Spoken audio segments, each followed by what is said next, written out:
वक्रतुण्ड महाकाय सूर्यकोटि समप्रभा निर्विघ्नं कुरु मे देव सर्वकार्येषु सर्वदा।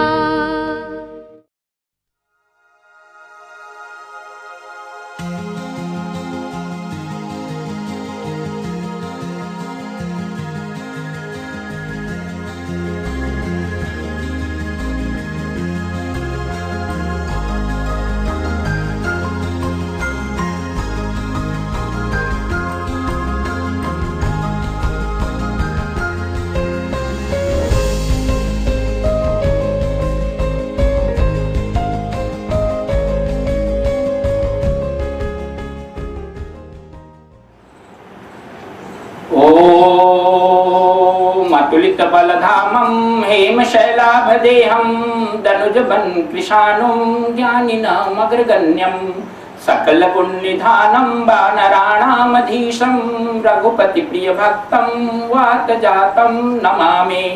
मनोजवङ्गमारुततुल्यवेगं जितेन्द्रियं बुद्धिमतां वरिष्ठं वातात्मजं वानरयुद्धमुख्यं श्रीरामदूतं शरणं प्रपद्ये। सीताराम गुणग्राम पुण्यारण्यौ विहारिणौ वन्दे विशुद्ध विज्ञानौ कवीश्वरौ कपीश्वरौ।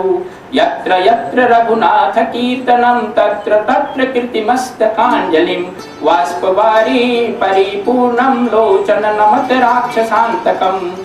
ओम ध्यानमूलं गुरुरमूर्तिः पूजामूलं गुरुपदं मंत्रमूलं गुरुरवाक्यं मोक्षमूलं गुरुकृपा। ओम शांति शांति शांति। आप सबों में विद्यमान परमात्मा को नमस्कार है। आज दिनांक 22 मई 2011 के प्रातःकालीन सत्संग में हम लोग श्री गुरुदेव स्वामी ज्योतिर्मयानंद जी महाराज के लोनी आश्रम में एकत्रित हैं और आज के दिन हम लोग रामायण की चर्चा करेंगे। आपको ज्ञात है कि इन दिनों हम लोग रामायण के बालकांड का अध्ययन कर रहे हैं और श्री गुरुदेव ने रामचरितमानस का संक्षिप्त विवरण दिया है एक पुस्तक मिस्टिसिज्म ऑफ द रामायण के माध्यम से, जिसमें रामचरितमानस की प्रमुख कथाओं का संकलन है संक्षेप में और उन कथाओं के माध्यम से जो आध्यात्मिक ज्ञान है, आध्यात्मिक संदेश है, जो उसके गूढ़ रहस्य हैं, उनको प्रकट किया गया है। पिछले दिन हम लोगों ने तुलसीदास जी महाराज के द्वारा जो बताए गए कारण हैं भगवान का अवतार लेने का, उनमें से पहले दिन इसके पहले नारद का श्राप और दूसरे सत्संग में हम लोगों ने भानु प्रताप की कथा सुनी थी।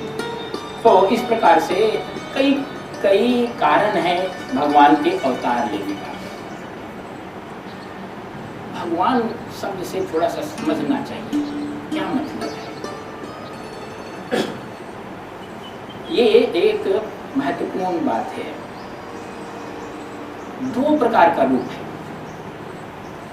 हम लोग जहाँ जब भगवान की बात आती है तो मन में कल्पना हो जाती है, शंख चक्र गदा पद्म वाले भगवान चाहे देवी के रूप में हो या कोई और देवता के रूप में हो। एक ऐसा कोई सत्ता जो हमसे ऊपर हो, हमसे बड़ी हो या हमसे अलग, इसका विचार आना है।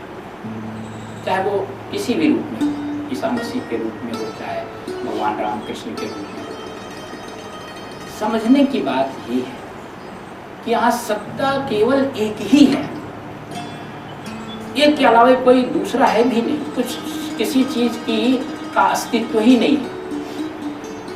वही जो एक है वो अपने आप को विभिन्न रूपों में प्रकट करता है। वही एक कभी व्यक्ति के रूप में आ जाता है, कभी वस्तु के रूप में आ जाता है, कभी एक साथ व्यक्ति वस्तु दोनों रूप में आ जाता है और वही अवतार बन करके आप उसी अपने ही बीच वो एक राम या कृष्ण बनता है। जैसे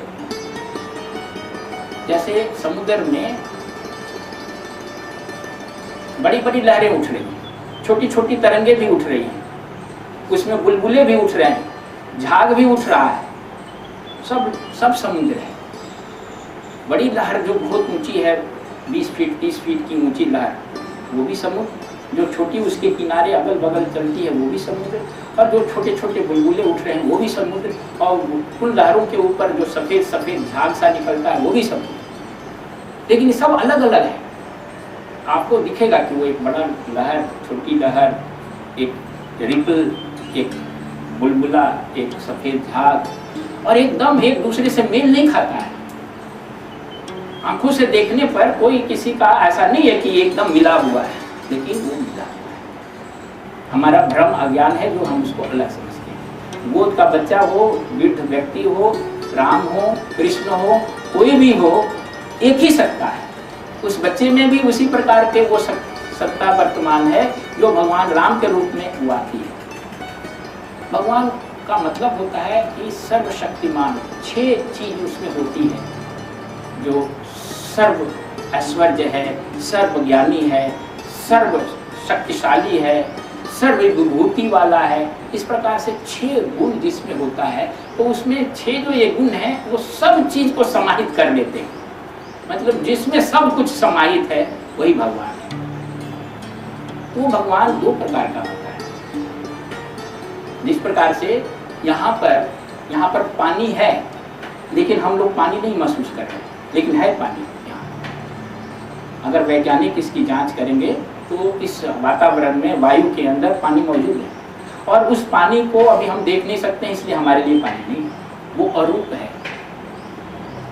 यहाँ पर बर्फ भी है, अगर इसको अचानक हम ठंडा कर दें, एक किसी कारण से मान लीजिए टेम्परेचर लो कर दें, तो वो जो पानी अभी इस वातावरण में है वो हिम बन जाएगा। वो अव्यक्त जो सर्वशक्तिवान सत्ता है, वो कभी कभी अपने आप को सगुण रूप में और सगुण स्वरूप में अपने आप को प्रकट करते है। वो निराकार और निर्गुण, उसका कोई आकार नहीं है, और निर्गुण है, कोई गुण नहीं है, लेकिन अपने को प्रकट करके वो हमारी पहुंच के बीच में आती है। हम क्या देख सकते हैं? हम निराकार निर्गुण को तो देख नहीं सकते।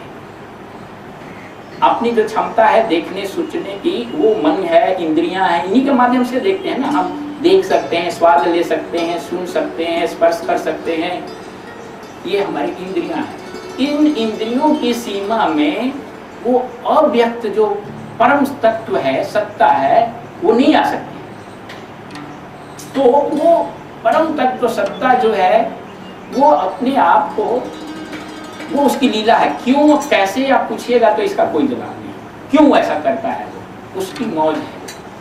वो जो निराकार निर्गुण है वो साकार सगुण के रूप में तब वो अनेक रूपों में आ जाता है। वही ब्रह्मा बन जाता है, वही विष्णु बन जाता है, वही शिव बन जाता है, वही अनेक प्रकार के देवता बन जाता है, वही अनेक प्रकार की योनियां बन जाता है, वही अनेक प्रकार के मानव बन जाते हैं या पशु पक्षी बन जाता है, वही स्वयं ये वस्तु बन जाता है, वही सेम।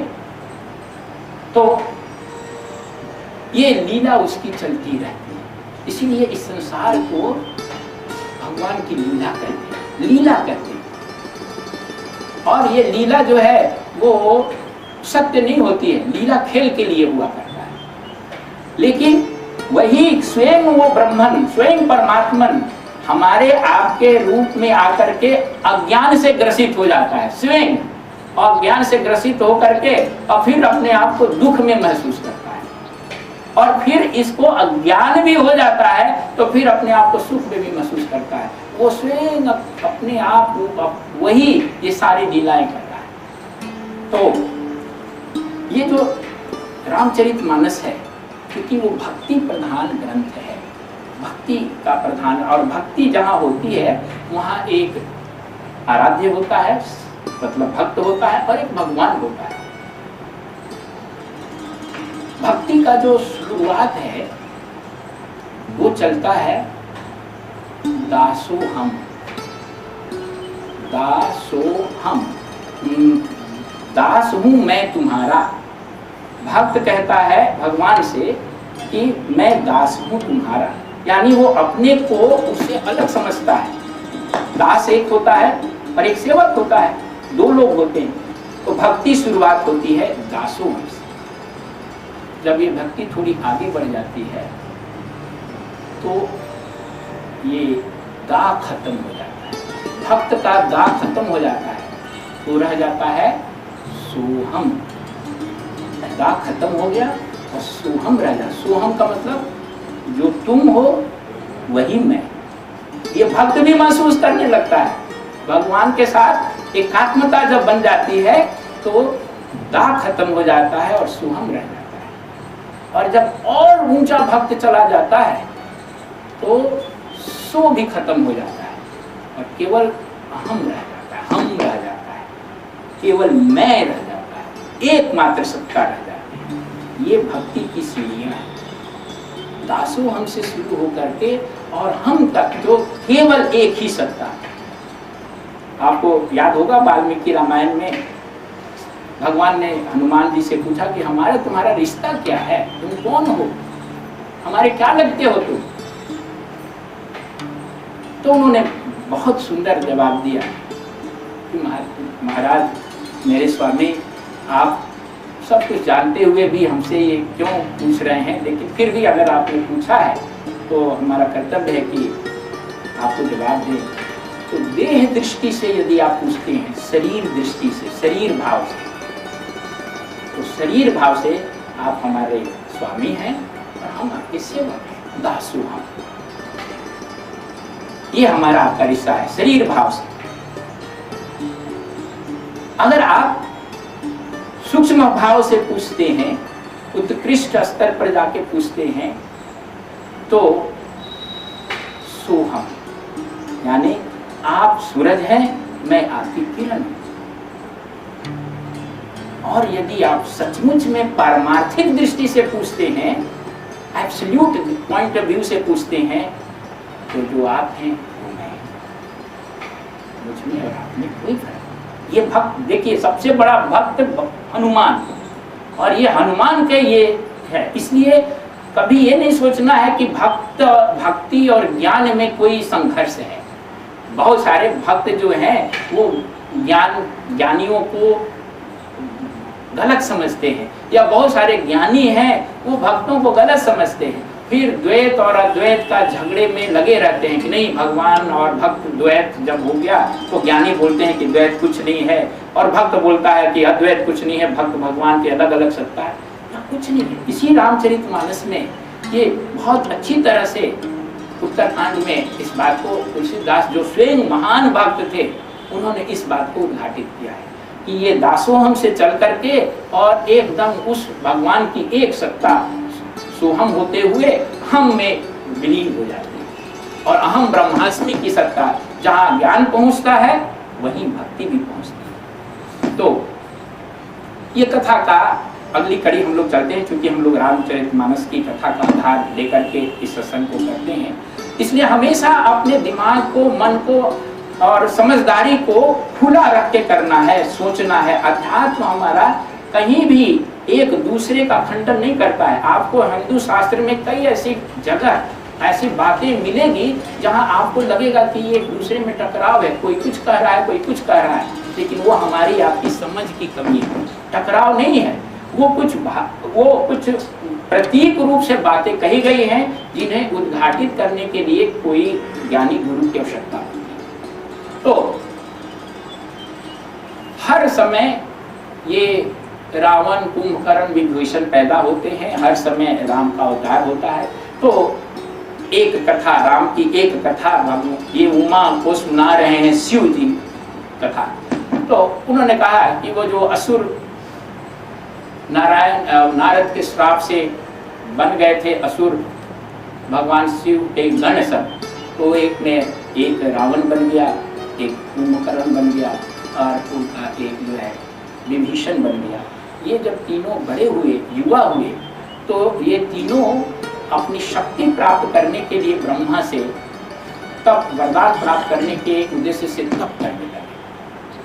और इनका तप इतना गहरा हुआ, गहन हुआ कि ब्रह्मा जी इन तीनों असुर के समक्ष, तीनों भाइयों के समक्ष प्रकट हुए और उन्होंने तीनों भाइयों से कहा कि तुम्हारी तप से हमें प्रसन्नता है, जो चाहो वरदान मांग सकते हो। सबसे पहले उन्होंने रावण से कहा कि तुम क्या चाहते हो।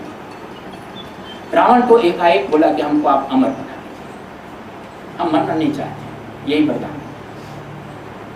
ब्रह्मा जी ने कहा कि नहीं, ये प्राकृतिक नियम के विपरीत है, ऐसा नहीं हो सकता है, कुछ और वरदान मांगो। फिर उसने दिमाग लगाया, बुद्धि लगाई, बुद्धि लगाई ये कि उसने सोच लिया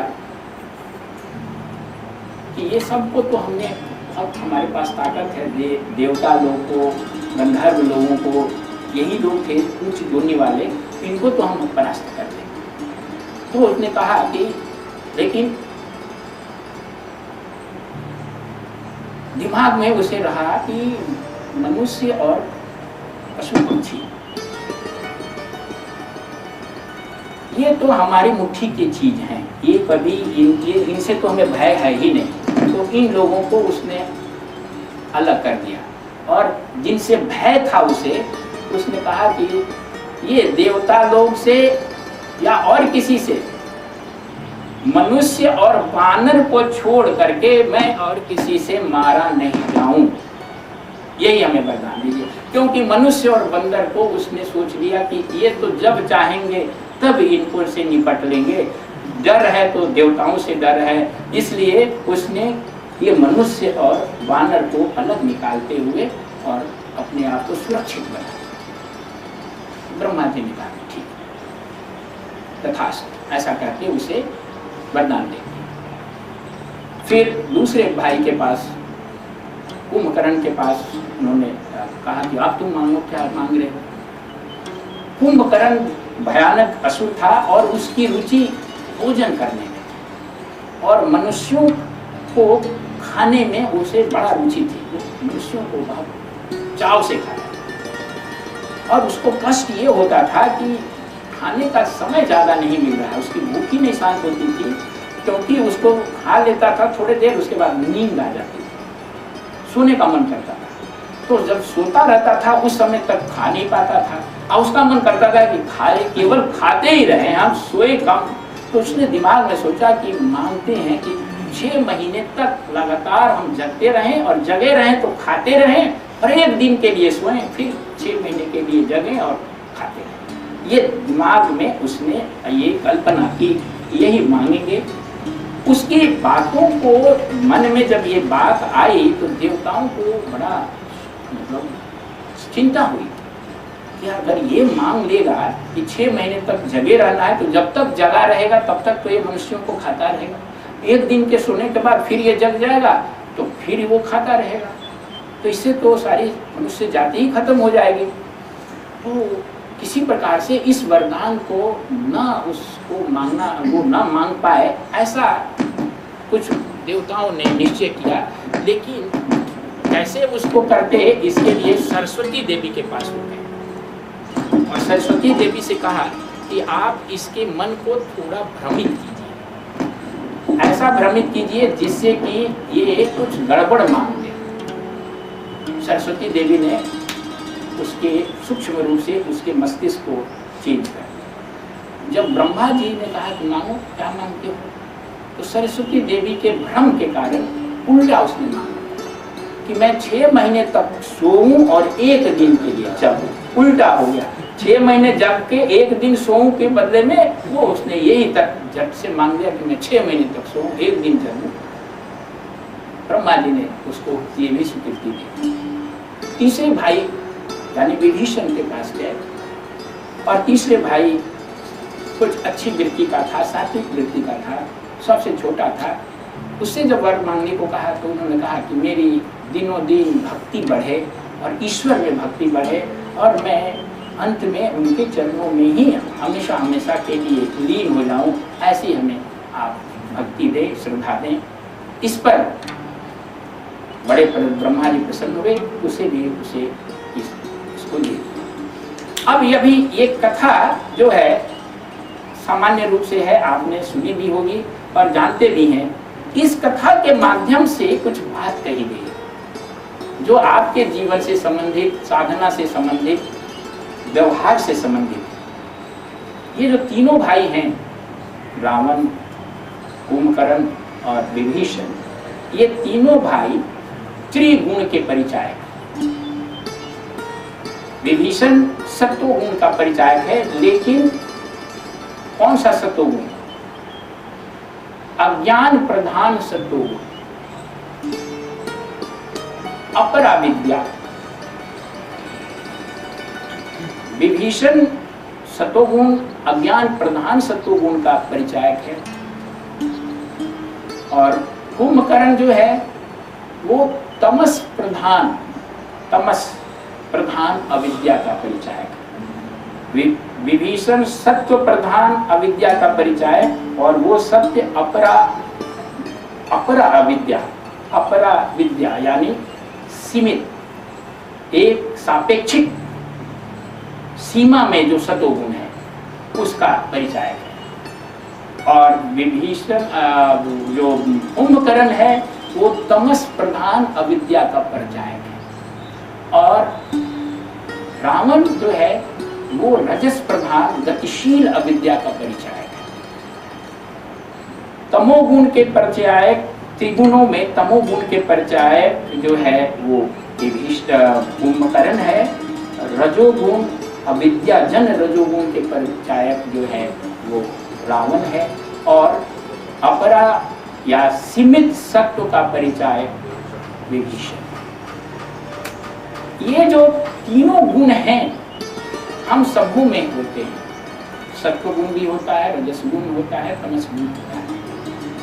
और हमारी जो एक्टिविटी है जीवन की, समस्त जो जीवन की एक्टिविटी क्रियाएं हैं वो इन त्रिगुणों के प्रभाव से ही चलती रहती है। गीता में एक श्लोक है, वो श्लोक संस्कृत में हमें तो स्मरण नहीं है, हिंदी उसका आपको बताते हैं कि भगवान कृष्ण कहते हैं कि ये जो क्रियाएं हो रही हैं, ये क्रियाएं गुणों में खेल हो रहा है। ये जो गुण है, एक गुण दूसरे गुण में परिवर्तित हो रहे हैं। ये गुणों का खेल है जो कि क्रिया के रूप में होती है।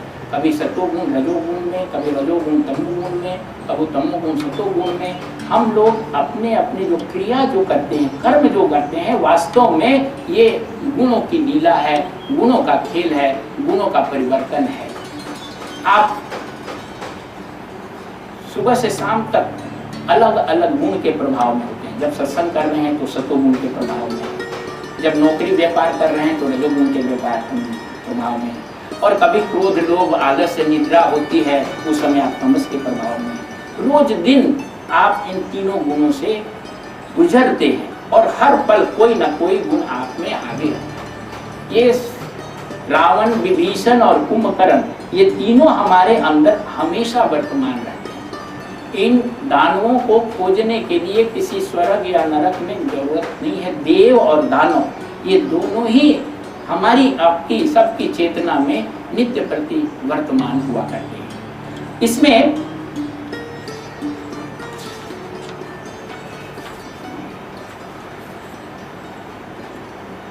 अगर हम अपने सूक्ष्म दृष्टि से देखेंगे तो अपने ही हृदय में ये देव या दानव विद्यमान हमें दिखाई पड़ते हैं। रावण को 10 सिर वाला दिखाया गया है कि उसके 10 सिर हैं। वास्तव में ये अविद्या और अहंकार के रूप में जो रावण है उसके 10 सिर, 5 ज्ञानेंद्रियां और 5 कर्मेंद्रियों का परिचय है। 5 ज्ञानेंद्रियां हमारे जो होते हैं, सुनने की, देखने की, सुनने की, स्वाद लेने की, स्पर्श करने की, उसी तरह से 5 कर्मेंद्रियां होती हैं जो कि हम चलते हैं, आँख है, पैर है, जननांग है, एक्सक्रीशन का जो उपस्थ है, इस तरह से 5 हमारे अंग हैं कर्म वाले। वो 5 कर्मेंद्रियां, 5 ज्ञानेंद्रियां, 10 ये रावण के सिर के परिचय है। किसी किसी शास्त्र में रावण का एक 11वां सिर भी, गधे का सिर भी दिखाया गया है। वो इन 10 के ऊपर एक गधे का सिर है। किसी शास्त्र में ऐसा भी वर्णन है जो मन का परिचय।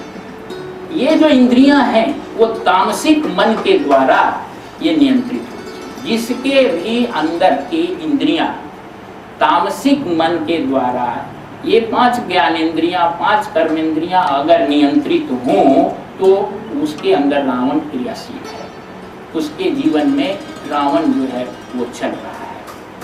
और ये जो सत्व, रजस और तमस, ये तीनों के कारण व्यक्ति क्रियाशील होता है और व्यक्ति की क्रियाशीलता एक प्रकार से आसुरी इसको माना गया है।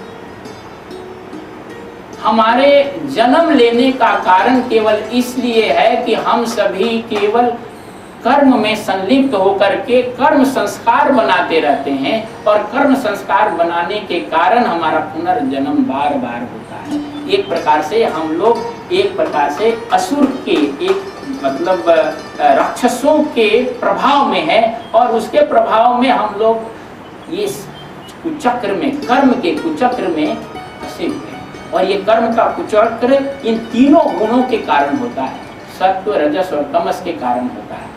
क्योंकि जब तक हम कर्म के इस चक्र में चलते रहेंगे तब तक हमारी मुक्ति नहीं होगी। चाहे गीता हो, रामचरितमानस हो या और दूसरे ग्रंथ हो, इसमें अलग अलग तरीके से इसी बात को प्रस्तुत किया गया है। या अष्टावक्र गीता आजकल पढ़ रहे हैं हम लोग, या योग वशिष्ठ पढ़ रहे हैं।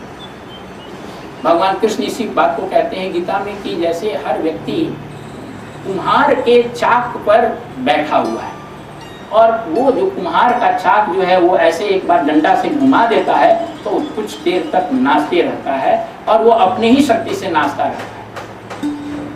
उसको नचाने वाली जो शक्ति होती है वो वास्तव में एक बार जो कुम्हार ने डंडा लगाया वो शक्ति उसको दी तो नाचने लगता है। ये जो कर्म का शक्ति हम दे देते हैं, जब हम कर्म में संलग्न हो जाते हैं अहंकारिक दृष्टि से, तो हम अपने जीवन के पुनर्जन्म के चक्र को एक शक्ति दे देते हैं और अनेक प्रकार के कर्म करने के कारण हमारा ये बार बार का जीवन उसी बीज से होता रहता है, बनता रहता है। पिछले जन्म, पिछले कर्मों के कारण तो अभी जन्म हुआ और इस जीवन में फिर हम नया कर्म कर लेते हैं तो अगले जन्म का बीज बना लेते हैं। अगला जन्म जब होता है तो फिर नया कर्म कर लेते हैं तो अगले जन्म का बना लेते हैं। इस तरह से अनंत श्रृंखला चलती रहती है। और इस जन्म में हमें दुख है, अभी हम लोग जन्म लिए हैं, किसी को कुछ दुख, किसी को कुछ दुख, और ये बार बार अगर जन्म लेंगे बार बार होता रहेगा तो इससे मुक्ति कैसे मिलेगी, छुटकारा कैसे मिलेगा? ये जो हम जब तक उस चक्र के अंदर कुम्हार की ताकत जो डंडा से घुमाता है इसको बंद नहीं करेंगे तब तक तो वो चक्र चलता रहेगा। अगर कोई ऐसी विधि हो कि वो उसमें हम ताकत न दें तो जो ताकत पहले मिल गई है, जितनी चाबी गाड़ी में दे दी गई है या घड़ी में दे दी गई है, वो चाबी खत्म होते ही घड़ी बंद हो जाएगी। लेकिन चाबी देना नहीं है, इस बात को भी सावधानी से रखना पड़ेगा। अगर रोज दिन चाबी देते रहेंगे तो चलती ही रहेगी। तो कर्म की से कैसे मुक्ति हो, किस प्रकार का कर्म करें, यही हमारे शास्त्र बताते हैं और ये करना पड़ेगा। कर्म से आप भाग नहीं सकते हैं। ऐसा नहीं हो सकता है कि हम कुछ करेंगे नहीं, जंगल में चले जाते हैं, ऐसा कर नहीं सकते हैं आप। वहां भी जाके आप मानसिक कर्म करेंगे, कर्म तो वहां भी होता रहेगा। कर्म शरीर से होता है, मन से होता है, वाणी से होता है। तो ये तरीका नहीं है, उसको ज्ञान से, भक्ति से और योग के द्वारा कर्म को समाप्त किया जाता है। तो अभी हमारा ये टॉपिक नहीं है। मुख्य रूप से बात ये कहना है कि ये जो तीनों असुर हैं, रावण, विभीषण और कुंभकर्ण, ये तीनों असुर, ये तीनों गुण के परिचायक हैं और ये मनुष्य के अंदर प्रेरित करके लोगों को विभिन्न प्रकार के कर्म में संलग्न करते हैं और नाना प्रकार के असुर उससे उत्पन्न होते हैं। इनसे बहुत सारे असुर उत्पन्न हुए थे। इनका एक बड़ा विशाल इनका राज्य था, सेना थी असुरों की, तीनों की। मतलब हमारे अंदर जो काम, क्रोध, लोभ, मद, मत्सर्य हैं, ये तमस के, रजस के, इसी के ये सब वंशज हैं। तो ये सब हमारे अंदर ही वर्तमान रहते हैं। तीनों भाइयों में सबसे छोटा विभीषण। विभीषण यद्यपि सत्य का परिचायक है, सत्य को अच्छा मानते हैं, लेकिन वो भी राक्षस कुल का है, क्योंकि वो जो विभीषण का जो सत्व है वो अपरा विद्या है, तमस प्रधान सत्व है, वो सीमित है किसी खास सीमा में।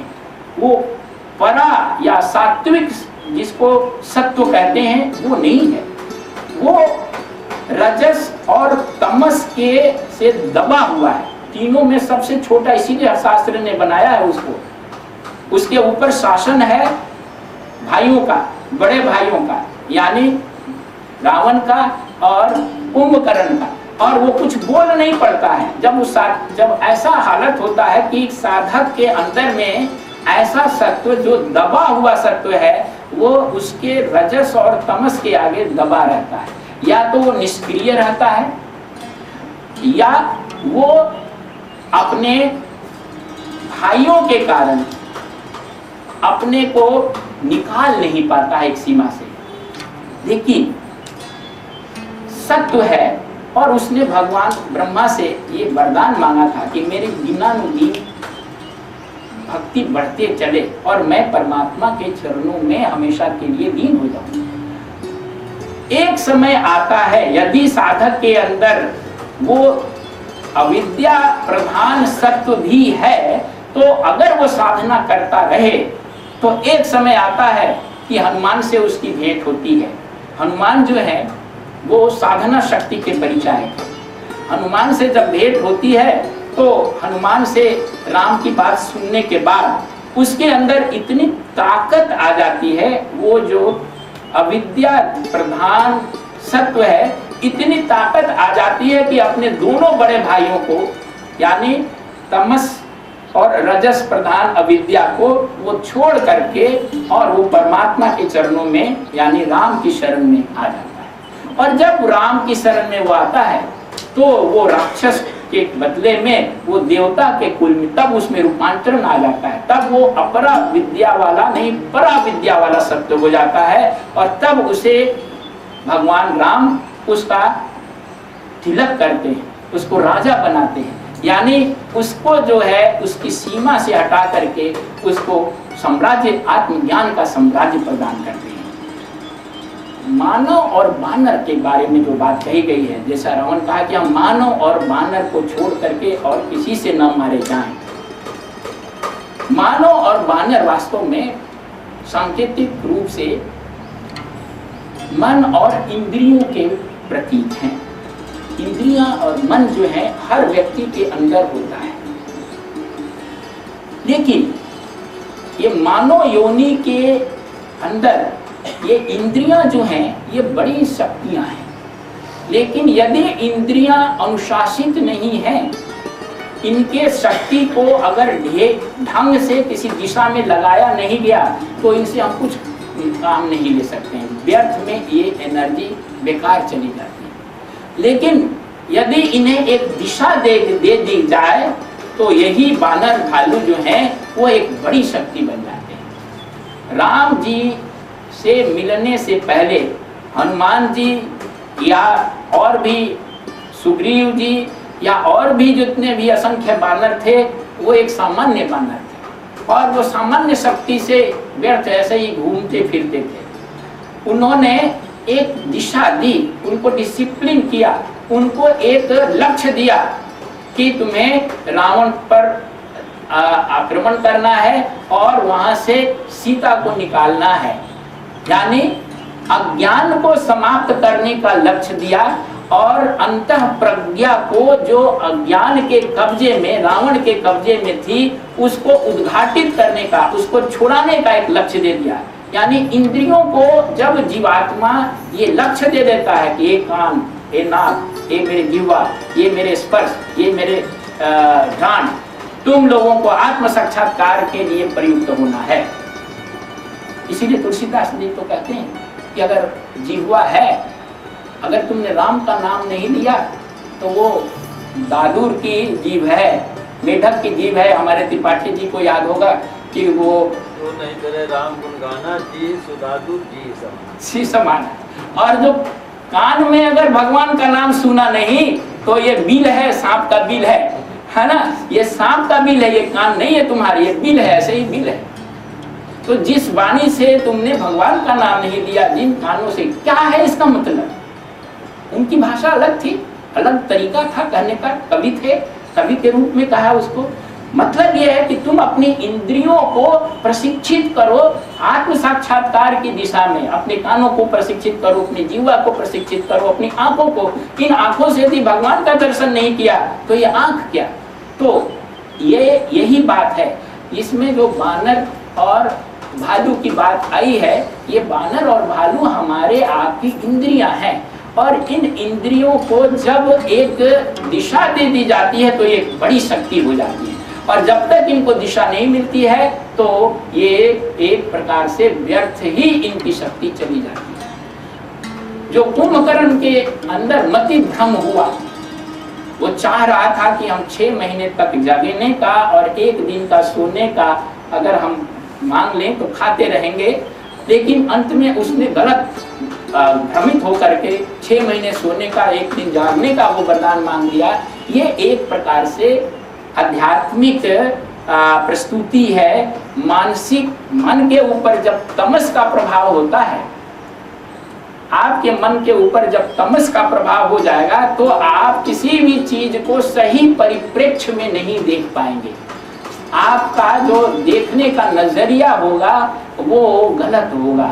मन के ऊपर जब तमस हावी हो जाता है तो आपको सामने जो चीज दिखती है वो गलत दिखती है। देख रहे हैं लेकिन उसका इंटरप्रिटेशन जो होगा वो गलत होगा। कोई आदमी अच्छा भी काम किया होगा तो आप अगर उसके प्रति बुरी भावना रखते हैं तो आप जो है उसकी अच्छाई को नहीं देख पाए, अगर तमस का प्रभाव रहेगा मन पर तब। जैसा कि कुंभकर्ण के ऊपर तमस का जब प्रभाव था तो उसकी मति भ्रमित हो गई थी और वो सही सही दिशा में सही सही निर्णय नहीं कर पाया, और उसके कारण जो है आप जो बुद्धि आपको सफलता के मार्ग पर आगे बढ़ा करके आत्मज्ञान प्रदान करती, वही तमस के कारण से आपकी अधोगति करा करके नाना प्रकार के दुख में आपको डाल देती। व्यक्ति जो दुख भोगता है ना, चाहे किसी भी प्रकार का दुख हो, वो अपने ही कारण भोगता है, अपनी सोच के कारण भोगता है। आपको लगेगा कि हमारे दुख के लिए ये है कारण, या ये कारण है, या दूसरा कारण है, ये हमारी सोच है। कारण केवल व्यक्ति स्वयं है। लेकिन चूंकि हमारे ऊपर तमस का एक पर्दा पड़ा हुआ है तो अपनी तरफ हम नहीं देख पाते हैं, बाहर की तरफ हम देख पाते हैं। इस प्रकार से दिव्य योजना के अंतर्गत ये रावण जो है वो लंका का राजा बन गया, और इसकी शक्ति इतनी बढ़ गई कि वो सारे लोगों में देव, किन्नर, गंधर्व, मनुष्य सबको अपने अधिकार में कर लिया। और जब अधिकार में कर लिया तो मनमाने ढंग से इसके ऊपर किसी का कोई अंकुश नहीं था, कोई नियंत्रण नहीं था।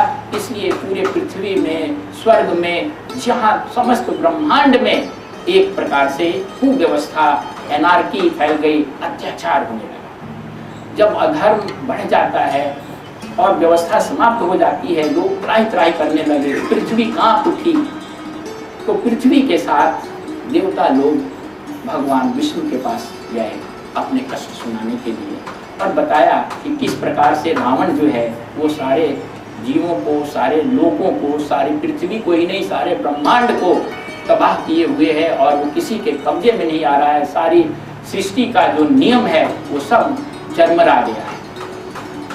तब भगवान ने, विष्णु भगवान ने, जो मैंने कहा कि परमात्मा का वो रूप जो सगुण साकार रूप है, क्योंकि जो अव्यक्त ब्रह्म है, वो अव्यक्त ब्रह्म तो जब तक उसमें विकार नहीं पैदा होगा तब तक वो व्यक्त रूप में आ ही नहीं सकता। तो वही परमात्मा जब इस सृष्टि का पालन करने लगता है तो उसको विष्णु जी कहते हैं। वही परमात्मा जब इस सृष्टि का निर्माण करने लगता है तो उसको ब्रह्मा जी कहते हैं। वही परमात्मा जब इस सृष्टि का लय करने लगता है तो उसको रुद्र या शिव जी कहते हैं। वही परमात्मा है, लेकिन अलग अलग। आप वही हैं, और आप जब ऑफिस में जाते हैं तो किसी के बॉस हो जाते हैं तो सर हो जाते हैं, और किसी के सबॉर्डिनेट हो जाते हैं तो उसके आप सबॉर्डिनेट हो जाते हैं। घर में आते हैं तो किसी के पिता हो जाते हैं तो पापा कहलाते हैं, किसी के भाई हो जाते हैं तो भैया कहलाते हैं। आदमी एक ही अलग अलग काम से अलग अलग उसको पुकारते हैं। तो भगवान का वो रूप जो सृष्टि का पालन करता है, उस रूप ने यानी भगवान विष्णु के पास लोग गए और उन्होंने कहा कि आप धीरज धरिए, हम इस पृथ्वी पर अवतार लेंगे और उसका नाश करेंगे, लेकिन उसके लिए कुछ समय की आवश्यकता है। और फिर सारे देवताओं को भी उन्होंने कहा कि मैं तो मनुष्य रूप में अवतार लूंगा, आप सभी बानर और भालू के रूप में अवतार लेकर के इस महान कार्य में हमारी सहायता करेंगे। और ऐसा करके उन लोगों को भेज दिया, और कुछ समय तक लोग थोड़ा निश्चिंत हो गए कि भगवान आने वाले हैं। देवताओं को जो वचन दिया था, उस वचन के अनुसार भगवान विष्णु ने राजा दशरथ और कौशल्या के घर जन्म लेना था। लेकिन इसके पहले आपको राजा दशरथ और कौशल्या के बारे में जानकारी करनी आवश्यक है। राजा दशरथ और कौशल्या अपने पूर्व जन्म में भगवान के बड़े भारी भक्त थे। इस सृष्टि में जो कुछ भी होता है, एक पत्नी पहले बता दे तब कथा को आगे करें, एकदम कड़ी से कड़ी मिली हुई है, और सृष्टि के अंग आप भी हैं। इसलिए आपके जीवन में भी जो कुछ हो रहा है, हम व्यक्ति के साथ साथ लेके चलते हैं। केवल ये रामायण की बात नहीं है। जैसे रामचंद्र जी के जन्म लेने का कड़ी से कड़ी मिला हुआ है। कहाँ भानु प्रताप कब हुए, नारद जी का वो मोहिनी के साथ कब विवाह करने का मन हुआ, और कब रामावतार हुआ, कितना दिन का गैप है ना। लेकिन एक दूसरे घटना का एक दूसरे घटना से एकदम संबंध है। आप बीमार पड़ते हैं, आपके घर में बच्चा पैदा होता है, आपकी नौकरी लगती है, आपके घर में आग लग जाता है, चोरी हो जाती है, कोई मर जाता है, कुछ हो जाता है, तो इसके पीछे भी ऐसे ही कड़ी से कड़ी जुड़ी हुई। अचानक कुछ नहीं होता है। और जिसके लिए जैसे भगवान राम जी का जन्म राजा दशरथ के घर में हुआ, इसका कारण है। आपको कारण नहीं मालूम है, इसलिए हमें दुख या सुखी ऐसे ही अज्ञानवश हो जाते हैं। आपके घर में आज आग लग गई, कोई विनाश हो गया, कोई कष्ट हो गया, उसका भी कोई कारण नहीं। भले आपको अभी कारण दिखाई नहीं पड़ रहा है कि क्या कारण है, अभी तो कुछ ऐसा कारण नहीं है, लेकिन राम जी का जन्म त्रेता युग में होता है और उनको कितना दिन पहले श्राप मिलता है। अब इसमें कहाँ खोजिएगा, ये तो चूंकि सारी बातें सामने लिखी हुई है तब ना हम लोग जोड़ करके जान रहे हैं। लेकिन अगर ये कुछ नहीं होता तो राम जी का कारण पता ही नहीं चलता कि क्यों उनका अवतार अयोध्या में ही हुआ, क्यों दशरथ के घर में हुआ। तो दशरथ जी जो थे, कौशल्या जो थी, वो पूर्व जन्म में बहुत ही भक्त लोग थे। शतरूपा और उनके मनु और शतरूपा के रूप में ये दोनों पति पत्नी थे। और ये दोनों पति पत्नी भगवान विष्णु के बहुत गहरे, और इनके मन में एक लालसा थी। अब अलग अलग भक्तों की इच्छा, कोई कुछ मांगता है, कोई कुछ मांगता है। इनके मन में ऐसी लालसा थी कि भगवान हमारे घर में, हम लोगों के मतलब माता पिता हम बने और भगवान हमारे पुत्र बने। तो उन्होंने कहा कि भगवान जैसा, उन्होंने कहा कि आपके जैसा जब प्रकट हुए भगवान विष्णु मनुष्य रूपा के सामने, तो कहा कि वर मांगो। तो वर उन्होंने कहा कि आप ही के जैसा हम लोग पुत्र चाहते। विष्णु भगवान ने चारों तरफ नजर घुमाई, कहा कि मेरे जैसा पुत्र तो कोई है ही नहीं सकता, मेरे जैसा तो केवल एक मैं ही हो सकता हूँ, मेरा जैसा कोई दूसरा है ही नहीं। अब एक ही बात है कि तुम लोग इसी आशय से अगर ये इतनी तपस्या किए हो तो ठीक है, मैं ही तुम्हारे घर में तुम्हारे पुत्र के रूप में पैदा हूँ। अब ये मनु शतरूपा, देखिए मनु शतरूपा का तपस्या करना और ये वर मांगना, वरदान मांगना कि आप मेरे घर में मेरे पुत्र के रूप में जन्म लो, इस चाबी को देवता लोग घुमा रहे थे। मनु शत्रुपा के मन में ये इच्छा देवता लोग कर रहे थे, क्योंकि उनको मालूम था कि भगवान को मनुष्य के रूप में जन्म लेना है। तो मनुष्य के रूप में जन्म लेने के लिए कोई मनुष्य ही तो चाहिए, मनुष्य माँ बाप चाहिए, तभी तो मनुष्य उसके घर में जन्म होगा। तो उन लोगों ने अपनी सारी दृष्टि से घुमा करके देखा कि ये माता पिता जो हैं मनु शत्रुपा, ये उसके लिए तैयार हैं, ये सात्विक हैं, क्योंकि भगवान ऐसे माँ बाप के घर में जन्म लो जो भगवान को जन्म देने लायक तो रहे, वो तो कहीं जन्म ले नहीं सकते हैं, किसी जगह तो नहीं हो सकता है। हर जगह आप गेहूं नहीं बो सकते हैं, हर जगह चना नहीं बो सकते हैं, हर जगह सेव नहीं उत्पन्न होता है। ऐसा तो नहीं है कि किसी जमीन में हम सेव बो दिया तो सेव हो जाएगा, उसके लिए तो एक खास चीज चाहिए। वैसे ही अब उन लोगों ने घुमाया और उसके मन को प्रेरित किया कि तुम यही वर मांगो। कुछ और भी मांग सकते थे मनु शत्रुपा, लेकिन वो आपके लिए, मैं ये कहना चाह रहा हूं कि आपके जीवन में भी जो घटित होता है, इसके पीछे भी किसी के एक चाबी है, ईश्वरीय ये योजना है। दुखी मत होइए, अपने जीवन में हताश निराश मत होइए, कोई ना कोई योजना जरूर है। और ये विश्वास रखिए कि इस दिव्य योजना में आपके कल्याण के लिए ही सारे कार्य हो रहे हैं। अब देखिए, बहुत ऊंचे बात से सोचिए, रावण का युद्ध हुआ और उसमें रावण मारा गया। दुख की बात है, रावण मारा गया। अगर गहराई से सोचेंगे तो इस रावण के मारने में भी भगवान की करुणा छिपी हुई है, उसका उद्धार हो गया। अगर रावण मरता नहीं तो वो तो असुर जोनी में ही रह जाता ना, उसका तो उद्धार होता नहीं। तो उस राम के युद्ध में रावण के मारे जाने से भी इस घटना के अंदर भी रावण का कल्याण ही छुपा हुआ है। अगर हमारे घर में किसी कारण से आज विपत्ति आई है, कोई दुख हुआ है किसी भी प्रकार का, तो आप दुख मत मानिए, ये कहीं ना कहीं विश्वास कीजिए कि परमात्मा इसके माध्यम से आपको कुछ कहना चाह रहा है, कुछ वरदान दे ही है, इसमें कुछ मैसेज छुपा हुआ है। उस बात को आप गहराई से सोचिए, आप निकाल लेंगे। एक तरीका ये होता है कि आप अगर कोई दुर्घटना घट गई तो सिर धुन धुन करके रोते रहें, पछताते रहें, माथा पटकते रहें, दुखी होते रहें, उससे कुछ मिलने का नहीं है, अपने को आप कष्ट में केवल डालेंगे।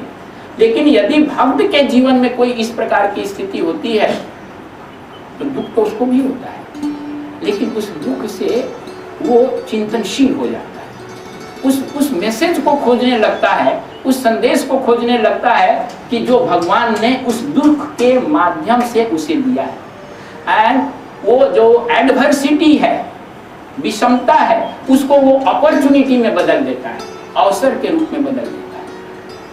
तो क्या वो भगवान चाहता है? अगर धन का नाश हुआ है, जन का नाश हुआ है, तो शायद भगवान ये चाहता है कि हमारे अंदर वैराग्य उत्पन्न हो। हम आसक्त ज्यादा हो रहे थे किसी व्यक्ति से, वस्तु से, तो परमात्मा ने उसे हमारे आंखों के सामने नष्ट कर दिया। ये हमें संदेश दिया कि कोई भी चीज अस्थायी नहीं है, तुमने इसको अपना मान लिया था, ये तुम्हारी भूल थी, ये तुम्हारी चीज नहीं है, ये ईश्वर की चीज है, मेरी चीज है। अब तुम इसको अपने हाथ में रखे हुए हो कि नहीं ये मेरी है, इसको अपने कब्जे में किए हो कि इसको कभी छोड़ेंगे ही नहीं।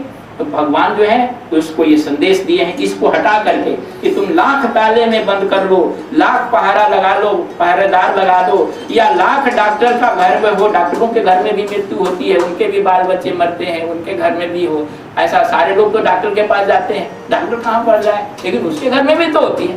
तो परमात्मा ये संदेश देता है कि तुम इसको परमानेंट मत मानो, ये संदेश को आप जानिए और इसको अमल करेंगे। तो अब वहाँ मनु शत्रुपा का जन्म राजा दशरथ के रूप में और कौशल्या के रूप में होता है, और कौशल्या और राजा दशरथ के रूप में जब ये लोग आते हैं तो राजा दशरथ की 3 रानियां होती हैं, आपको मालूम ही है। कौशल्या ठीक है, कई थी, और सुमित्रा थी, और तीनों रानी राजा दशरथ के साथ बहुत स्नेह प्रेम से रहती थी। लेकिन अधेड़ उम्र हो जाने के बाद भी जब राजा को संतान नहीं हुई तो दुखी होकर के अपने गुरु वशिष्ठ से उन्होंने निवेदन किया कि क्या किया जाए, राज्य का उत्तराधिकारी कोई नहीं है। महर्षि वशिष्ठ ने उन्हें, अब ये सब कड़ी है, ये सब रचना ऊपर से रची गई है, लेकिन ये पता नहीं है कि क्या कड़ी है, लेकिन ये कड़ी जो है ऊपर से पहले से नाटक लिखा जा चुका है और धीरे धीरे उसका उभार हो रहा है। तो ये केवल दशरथ के ही जीवन की नाटक नहीं है, ये हमारे आपके जीवन का भी नाटक का ऐसे ही उभार होता है। और फिर पुत्रष्टि यज्ञ कराया गया और पुत्रष्टि यज्ञ में साक्षात अग्निदेव जो हैं वो प्रकट हुए और अपने हाथ में एक पात्र में खीर लिए हुए प्रकट हुए और उसको ये आदेश दिया गया राजा दशरथ को कि आप अपनी रानी में इसको बांट दें। उन्होंने केवल 2 रानियों को दिया, सुमित्रा को नहीं, कैकेयी को और अपनी बड़ी कौशल्या रानी को दिया। लेकिन इन दोनों रानियों ने अपने अपने हिस्से में से एक एक हिस्सा सुमित्रा को दिया और इस प्रकार से तीनों रानियों को यथा समय एक एक पुत्र, तो कौशल्या को राम के रूप में और कैकेयी को भरत के रूप में और सुमित्रा को लक्ष्मण और शत्रुघ्न के रूप में ये 2 पुत्र पैदा, क्योंकि कुछ हिस्सा उनको कौशल्या से मिला था, कुछ हिस्सा कैकेयी से मिला था, इसलिए उसे 2 पुत्र पैदा हुए और इन दोनों को एक एक पुत्र पैदा हुआ। और ये जो 4 भाई थे वो 2 जोड़े में रहते थे। इनमें से 2 जो थे राम और भरत, ये सांवले थे और शत्रुघ्न और लक्ष्मण ये गोरे थे। सुमित्रा के 2 पुत्रों में से लक्ष्मण राम के साथ रहते थे और शत्रुघ्न भरत के साथ रहते थे। तो शत्रुघ्न और भरत का जोड़ी रहता था और राम और लक्ष्मण का जोड़ी रहता था। इस प्रकार से ये चारों भाई जो है वो जब प्रकट हुए तो इन चारों भाई के लीला को देख करके दशरथ का जो पूरा साम्राज्य था, उनका जो पूरा परिवार था, बड़ा प्रसन्न होता रहता था। अब ये दशरथ के परिवार में रामचंद्र के जन्म की बात का एक बड़ा गहन गुह्यार्थ है और इस गुह्यार्थ को लंबा है, इसलिए आज हम इसको पूरा नहीं करेंगे, क्योंकि ये पूरा नहीं हो पाएगा, इसका मजा गड़बड़ हो जाएगा। इसलिए अगले क्योंकि गहन बात को समझने के लिए थोड़ा समय की जरूरत होती है, क्योंकि हम भी बहुत गहरी बात को शायद उस स्पष्टता से समझा नहीं पाते हैं, लेकिन बार बार कोशिश करते हैं कि जो गहरी बात है उसको निकले। इसलिए इस कथा का प्रतीक अर्थ हम लोग अगले सत्संग में करेंगे। समय समाप्त हो रहा है, इसलिए इतने कम समय में ये समाप्त नहीं होगा। और एक बात केवल आपको ये बता दें कि आप भक्त हैं, सत्संग में आते हैं, आप आध्यात्मिक पुरुष हैं, आध्यात्मिक बात है, तो इस बात को जड़ बांध लीजिए अपने जीवन में।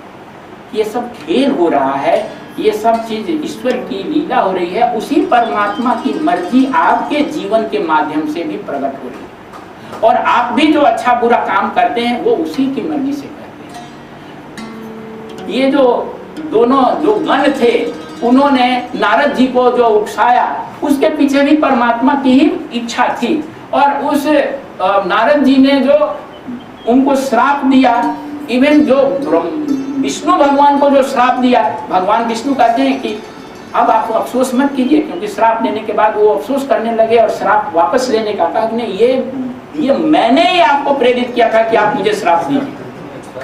अब ये देखो, तो ये चीजें जो हैं ईश्वर आपको प्रेरित करता है, इसलिए छोटे दायरे में आपको नहीं सोचना है। आप हमेशा अपना दायरा बड़ा सोचिए और ये महसूस कीजिए कि ये सब खेल हो रहा है, जीवन में सुख दुख हानि लाभ आना जाना, इस सब को देखते रहिए, एंजॉय करते रहिए और भगवान के चरणों में समर्पित रहिए। आज यहीं पर अपने प्रवचन को विराम देते हैं और आप सबों को अपनी ओर से और आश्रम की ओर से हार्दिक आभार और धन्यवाद देते हैं कि आपने इस सत्संग में भाग लिया और हमें कुछ करने का मौका दिया। आशा है कि आपका ये अनुग्रह आगे भी बना रहेगा, जिससे कि क्रम चलता रहे और परमात्मा से यही प्रार्थना है कि आप सभी इसी जीवन में आत्मज्ञान प्राप्त करके जीवन मुक्त हो जाए।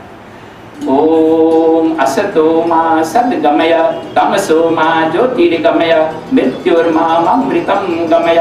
ओम सर्वेषां स्वस्तिर्भवतु, सर्वेषां शान्तिर्भवतु, सर्वेषां पूर्णं भवतु, सर्वेषां मङ्गलं भवतु, सर्वे भवन्तु सुखिनः, सर्वे सन्तु निरामयाः, सर्वे भद्राणि पश्यन्तु मा कश्चित् दुःखभाग् भवेत्। ओम पूर्णमदः पूर्णमिदं पूर्णात् पूर्णमुदच्यते पूर्णस्य पूर्णमादाय पूर्णमेवावशिष्यते। ओम शांति शांति शांति।